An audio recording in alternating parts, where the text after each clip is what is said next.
दोस्तों, धर्म और अध्यात्म हमें जीवन की वह सच्चाई सिखाते हैं जिसे संसार अक्सर छुपाने की कोशिश करता है।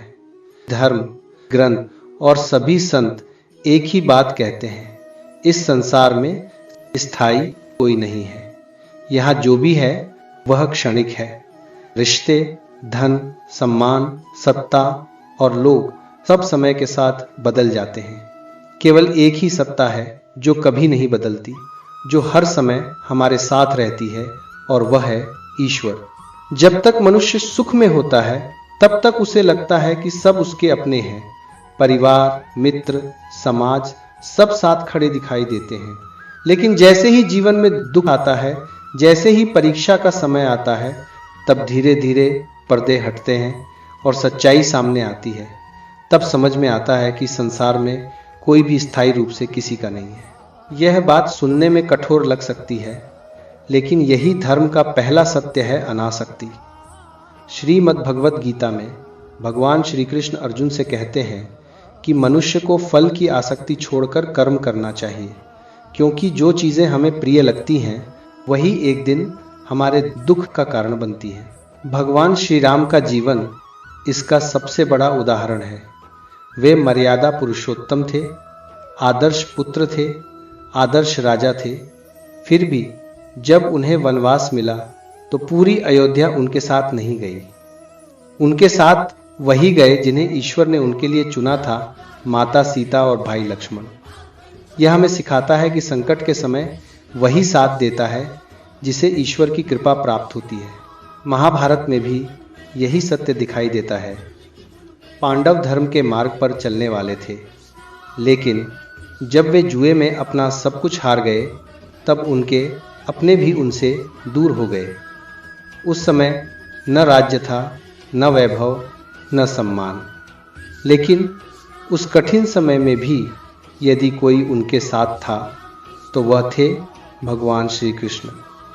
यही धर्म की सबसे बड़ी शिक्षा है। जब संसार साथ छोड़ देता है तब ईश्वर स्वयं हाथ थामते हैं। धर्म हमें यह नहीं सिखाता कि हम लोगों से नफरत करें या रिश्तों को ठुकरा दें, बल्कि धर्म यह सिखाता है कि रिश्तों से अपेक्षा मत रखो, क्योंकि अपेक्षा ही दुख की जड़ है। जब अपेक्षा टूटती है तब मन टूटता है, लेकिन जब मन ईश्वर से जुड़ जाता है तब कोई भी टूटन हमें तोड़ नहीं पाती। इसका अर्थ यही है कि जब तक मनुष्य संसार की आशा में बंधा रहता है तब तक वह दुखी ही रहता है।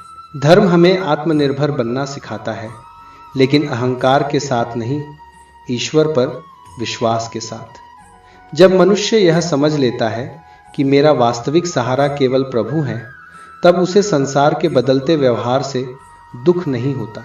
जब आप गिरते हैं और कोई साथ नहीं देता, तब ये मत सोचिए कि आप अकेले हैं। उस समय ईश्वर आपको मजबूत बना रहे होते हैं। जैसे सोना आग में तपकर शुद्ध होता है, वैसे ही मनुष्य दुख की अग्नि में तपकर श्रेष्ठ बनता है।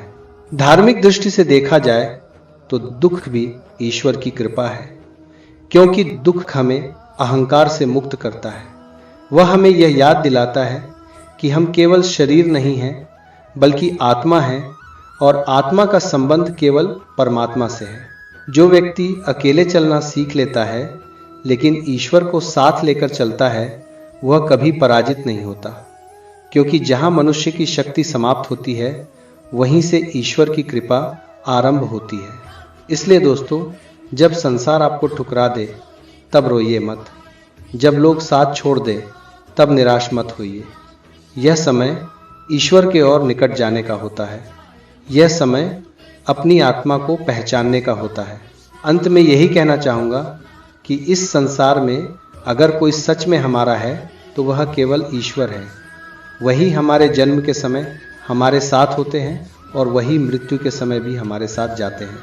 लोग आते जाते रहेंगे, संसार बदलता रहेगा, लेकिन जो व्यक्ति ईश्वर पर पूर्ण विश्वास रखता है वही सच्चे अर्थों में निर्भय और अजेय बनता है। इसीलिए किसी मनुष्य को अपना अंतिम सहारा मत बनाइए। अपने हृदय में ईश्वर को स्थान दीजिए, क्योंकि जब प्रभु आपके साथ होते हैं तब संसार का साथ न भी मिले तो भी जीवन अधूरा नहीं लगता। यही धर्म का संदेश है, यही अध्यात्म की सच्चाई है और यही जीवन का परम सत्य है।